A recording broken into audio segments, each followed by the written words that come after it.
Welcome to Reparenting Radio. I'm Lisa Watson, architect of human transformation. This is a space for leaders, parents, and anyone ready to break old patterns, regulate their nervous system, and show up in their life with clarity and self-trust. If you're ready to change the way you lead, love, and live, you're in the right place. Let's begin. Hello, friends, and welcome back to Reparenting Radio. I am Lisa Watson, and today we're going to talk about attachment, but not the social media, we need to label ourselves version, not the I'm anxious, you're avoidant, so this relationship is doomed, and definitely not the this is just how I am. What I want to offer today is something far more accurate and far more freeing. Attachment styles are not your personality. They're actually your nervous system's safety strategy. And if you're a leader or a founder or a parent, I think this is going to land because you may have noticed something confusing about yourself. You can handle pressure in one area of your life, like at work. You may have the ability to make big decisions, manage complexities, lead rooms, and then you get completely knocked sideways in other areas, like in your romantic and familial relationships, where one tone, one moment of silence, or one look can completely derail you. Now, that does not mean that you're inconsistent. It just means that your nervous system is reading context, not character. So today, we are going to unpack what attachment actually is under the hood, why it shows up strongest with the people who matter the most, how to recognize when a younger part of you has taken the wheel, and how to restore adult leadership without shaming yourself. And no guilt. When you were little, you didn't have power. None of us did. We didn't have independence. We didn't have choice. But we had relationship. And relationship was tied to survival. So our nervous system did something profoundly intelligent. These avatars of ours it just blows my mind every day how intelligent they are. They adapt. We learn strategies like, if I stay pleasing, then I stay connected. If I don't need anything, then I won't be disappointed. If I stay alert, I can prevent the hit. If I control the environment, I can feel safe. And if I disappear, I won't make it worse. Oh my gosh, all of those land with me. These are not flaws, nor are they personality. And they're not bad judgment, nor are they weaknesses. They're simply solutions. Your nervous system does not care how old you are right now because it doesn't have a clue. It cares whether the environment feels familiar. So when adulthood brings closeness, uncertainty, emotional exposure, your system doesn't check your resume, it checks the past. And if something even faintly resembles an old danger, the original strategy comes back online. Not because you're not smart or there's anything wrong with you, but because the subconscious mind does not track time the way the conscious mind does. To the nervous system, now and then feel identical. That's why attachment isn't about what's happening. It's about what your nervous system thinks is happening. Because in reality, there really is no time. Everything is happening now. Two people can be in the same relationship. One feels grounded, the other feels like they're free falling. Same moment, two different nervous systems, two different timelines. And here's the distinction that matters. Adult relationships are not two adults relating by default. They're often two nervous systems, each carrying unfinished relational learning, seeking safety, recognition, and regulation through connection. Not because we want to be children, or we don't even have any idea we're acting like children, but because unintegrated needs from your childhood, they don't disappear with age. They wait. Attachment work isn't about staying in the inner child. It's about bringing adult leadership online in the present moment. So connection stops being a place where unmet needs run the relationship. When the adult self leads, the inner child doesn't have to. That's the shift.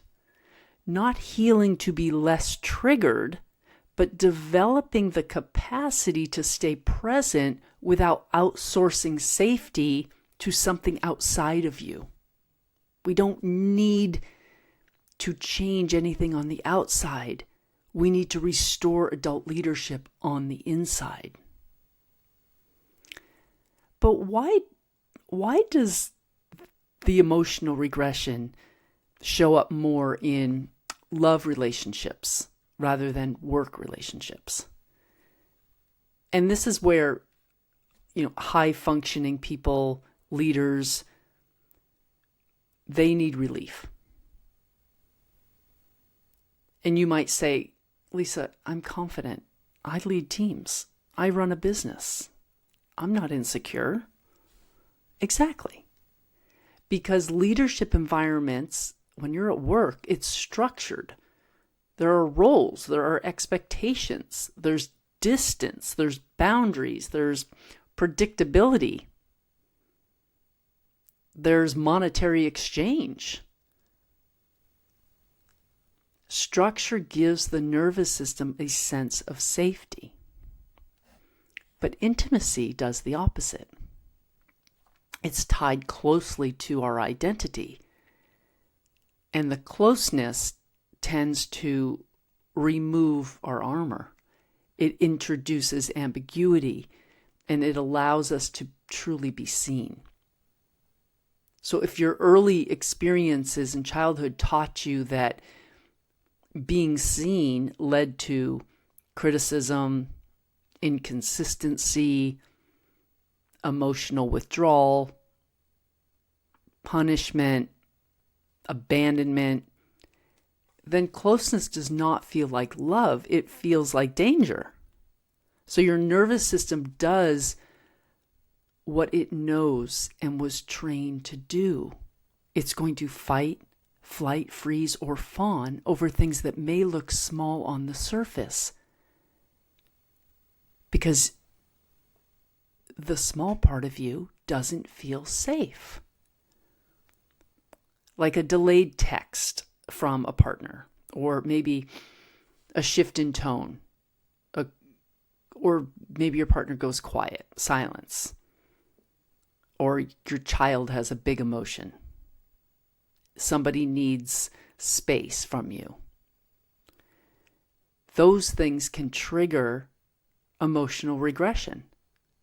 Not because we're being dramatic, but because our system is saying, oh no, here it comes again. Let me give an example, name something specific here. Let's say you're in a moment with someone that you love, and suddenly you're not acting your current age. You're acting more like you're 6 or 12 or 16.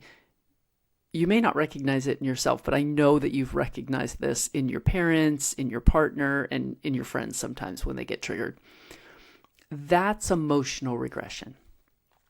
And emotional regression is absolutely not a flaw. It's simply information. You can feel it and you can sense it in your body if you have that heightened sense of awareness and you've trained yourself to do so. You may start to feel your chest tighten, your throat close, your stomach feels queasy, maybe your breathing gets shallow, or your thoughts become extreme. Always, never, everyone, no one. That's why we say that in arguments. If you hear yourself saying to your spouse, "You never do that, you always do that," your adult self is not online. At this stage, we want to fix it. We want to attack. We want to disappear. We want to control. This is not our adult self. This is the younger part of us seeking safety. And here's the crucial distinction. When we emotionally regress, we don't want truth. We want relief. We want control. We want clarity, we want certainty, and we want connection. Which is why this next part matters so much.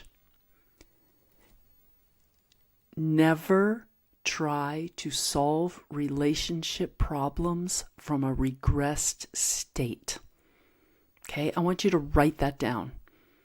Never try to resolve relationship or communication problems when you're in a regress state.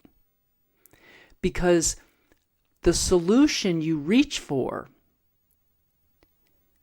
when you're in that state, it will protect the child within you, but it will have consequences to the current adult relationship, and it will continue to feed the loop. The work is not in fixing the moment.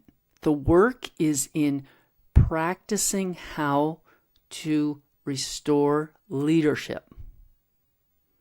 So when emotional regression takes hold and your inner child is front and center on stage, what you want to do is use the reparenting method to restore the adult leadership within your avatar. Here is what you're going to do in these moments, okay? First of all, you want to identify who's driving the avatar. Ask yourself, how old do I feel right now? And it doesn't need to be a number.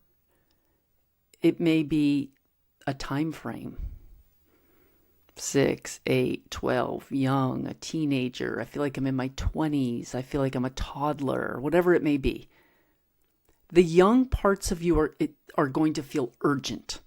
The adult parts of you are going to feel more spacious.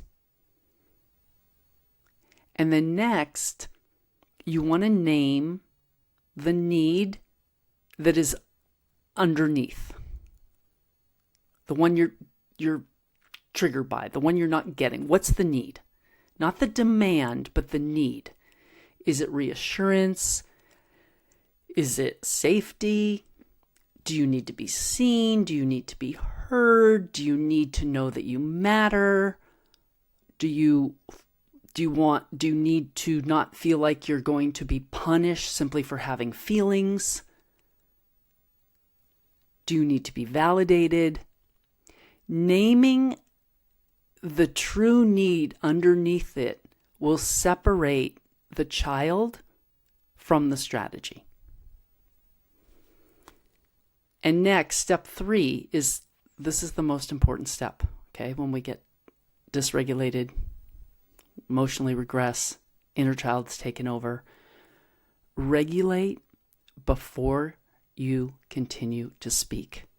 As soon as you recognize that you have emotionally regressed, that you're triggered, stop talking. Slow your exhale, relax your shoulders, Maybe put a hand on your chest or on your belly and just breathe. And you can do this without even alerting the person that you're talking to that you're doing it. Just slow it down. Because adult leadership sounds like, I'm not available to speak from dysregulation. And this is not avoidance. This is not the silent treatment. This is responsibility. We need to get our adult selves back online before we say something damaging. Because unfortunately, in relationships, especially loving relationships, we can never really truly take back the hurtful words that we say. So this is really, really important. So we want to just take a minute. Leave, go to the bathroom, go outside and ground yourself, excuse yourself, and then go scream or jump or shake your hands, release the energy and call your adult self back in. Let your inner child know that you are here now and you are going to ensure their safety and that their boundaries, your own boundaries, are clear and that they're enforced and that you articulate your needs clearly. You're going to tell yourself, I'm no longer a child. I am an adult. And I didn't have control or choices back then. And this is reminding me of a time when I didn't have that control. But I'm the leader of this vessel now. And I do have choices, and I do have control, and I do have the ability to articulate my needs and enforce boundaries or request them. And then you're going to do something practical, like say to your partner something, you're going to re-enter the situation, right? Once you get grounded, you've taken time, and maybe, honestly, sometimes in the beginning of doing this work, it can take more than just 90 seconds. It could take a couple of hours before you are actually able to get that adult self back online. So with the people that you're really close to in your intimate relationships, it's important to share this podcast, share this information that when this happens, this is what I'm going to do. I would request that your partner do it as well, that we're not going to have a discussion anymore once we become dysregulated. We're going to separate. We're going to tend to our own selves. We're going to get our adult selves back in the body, and then we will continue to speak. And then we can say something like, something in me feels unsafe right now, and I didn't want to react from that place. I didn't want to say something that I may regret or that would have been hurtful. You can say that before you leave if you've had this conversation and you've laid this framework and this groundwork. Let your partner know, when these things happen, I'm going to take a minute. I'm going to take a minute to breathe, and then I'll come back. I'm not ignoring you. I'm not abandoning the conversation. I absolutely will pick it up again. I care about us, and I want to speak cleanly and with love and respect. I don't want to say anything I may regret. Because silence can be a trigger for some. So to just walk away from your partner could make the situation worse. So it absolutely, needs some preemptive work. But you'll notice what this does. It doesn't abandon you. It doesn't blame the other person. And it keeps connection and leadership alive. The old pattern said, fix this now, or I'm going to die. I'm in danger.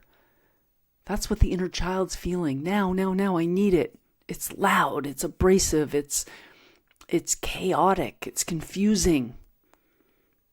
Adult leadership says, I can breathe. I'm safe. I can slow down. I can choose.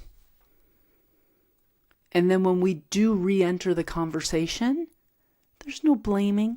There's no defensiveness. There's no proving. It sounds something like, I noticed I got activated, but I'm here now. And what I'm needing from you is just steadiness and reassurance. Can we slow down? Can we stay present and solution-oriented? Can we remain kind to each other? This is what secure leadership looks like. It's not perfection, and it takes practice. But these moments, they simply provide us with information about what we didn't get when we were younger and what we're still seeking.